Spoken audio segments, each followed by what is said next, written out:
헌법재판소가 마근혁 헌법재판관 후보자를 임명하지 않은 최상목 권한대행의 행위는 국회 권한을 침해한 것이라는 판단을 내렸습니다. 이로써 최 대행에게 임명 의무가 생겼습니다. 자세한 내용 취재기자 연결해 들어보겠습니다. 배윤주 기자. 내일 평의를 진행한다는 방침입니다.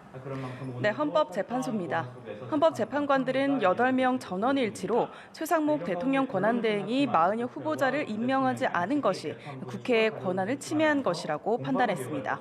현재는 오전 10시쯤 우원식 국회의장이 최상목 대통령 권한대행을 상대로 제기한 권한쟁의 심판 사건 선고 기일을 열고 이같이 인용 결정을 내렸는데요. 최 대행이 지난해 12월 26일 마 후보자를 재판관으로 임명하지 않은 행위, 이 부작위가 국회의 헌법재판소 구성권을 침해한 것으로 봤습니다. 현재는 대통령의 재판관 임명권 행사가 권한인 동시에 헌법상 의무이기도 하다고 판시했고 이 의무는 대통령 권한대행도 부담한다고 봤습니다.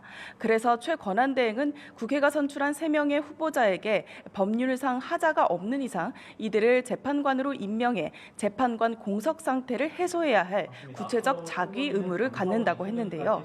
최 권한대행이 마 후보자에 대한 여야 합의를 확인할 수 없어 임명을 보류했다고 주장했는데 이에 대해선 우 의장과 더불어민주당, 국민의힘이 추천 방식에 대해 협의를 진행한 일련의 과정이 있어 교섭단체가 합의 없었음을 인정할 자료가 없다고 했습니다.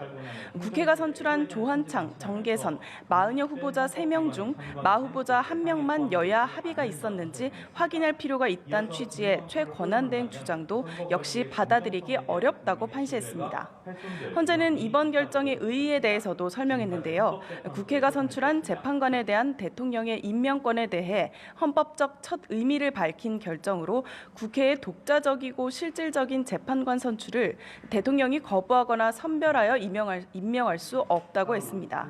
다만 현재는 마 후보자에게 재판관 지위를 부여해달라는 지위 확인 등에 관한 부분은 부적법하다며 만장일치로 각하했습니다. 또 마 후보자를 즉시 재판관으로 임명하도록 결정을 구하는 부분도 헌법상 근거가 없어 부적법하다고 결정했습니다. 현재 이번 결정으로 최 대행에게는 마 재판관을 임명할 의무가 생겼는데요. 즉각 임명할 경우에는 윤 대통령 탄핵 심판에도 영향을 미칠 수 있어 향후 절차가 주목됩니다. 한편 현재는 중앙선거관리위원회가 감사원을 상대로 제기한 권한쟁의 심판도 전원일치로 인용 결정을 내렸습니다. 중앙선관위는 감사원의 직무감찰 대상에 포함되지 않고 앞서 감사원이 중앙선관위를 상대로 직무감찰을 벌인 것은 헌법에 위배된다고 봤습니다. 현재는 현행 헌법 체계하에서 대통령 소속하에 편제된 감사원이 선관위에 대한 직무감찰을 하는 것을 허용한다면 선관위의 공정성과 중립성에 대한 국민 신뢰가 훼손될 위험이 있다고 했습니다.